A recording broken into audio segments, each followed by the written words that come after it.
brûlage dirigé est un outil qu'on utilise au Québec pour enlever la végétation afin d'arrêter la propagation d'un incendie qui a déjà cours.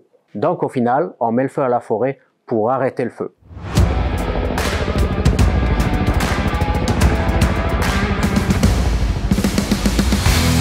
Mon nom est Mathieu Fuseau, donc je suis contrôleur aux équipes de gestion de feux majeurs, 26 ans d'expérience dans le combat des feux de forêt. Donc je suis aussi en charge du développement du brûlage aérien à la Sopfeu. Donc le brûlage dirigé est un outil qui est utilisé depuis de très nombreuses années.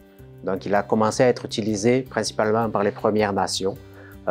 Au Québec, on essaye de développer cet outil-là depuis 2015. C'est un outil qui est principalement utilisé donc, dans les endroits où il y a très peu d'eau, donc principalement au Canada, la Colombie-Britannique, l'Alberta sont les principales provinces qui utilisent cet outil-là. Il y a une énorme expertise dans ce domaine-là. Nous, ici au Québec, on utilise principalement l'eau pour combattre les incendies, car c'est une ressource qui est abondante. Étant donné que le brûlage dirigé est un outil extrêmement efficace, on essaye de le développer de plus en plus au Québec.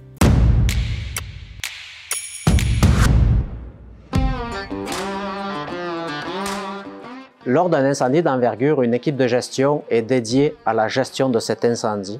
Les techniques différentes utilisées sur l'incendie vont dépendre de l'analyse qui est faite de cet événement. L'équipe de gestion en place, avec le spécialiste en comportement, va faire l'analyse, voir les différentes possibilités de brûlage en utilisant la météo, la topographie et les divers combustibles.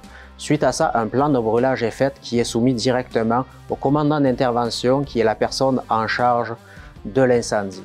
Si on choisit le brûlage dirigé, on va avoir deux méthodes à utiliser qu'on pourrait mettre en place.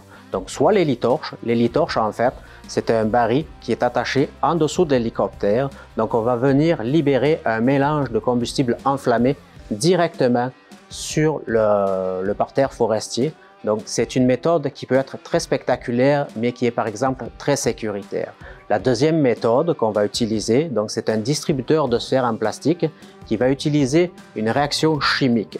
Donc la boule en plastique va tomber au sol, puis 30 secondes après, le mélange chimique à l'intérieur va s'enflammer et va venir alimenter le brûlage dirigé.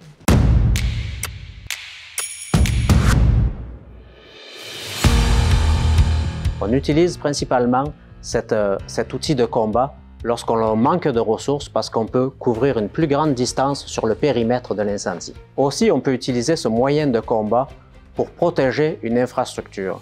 On viendrait enlever tout le combustible pour empêcher toute progression du feu vers cette infrastructure-ci.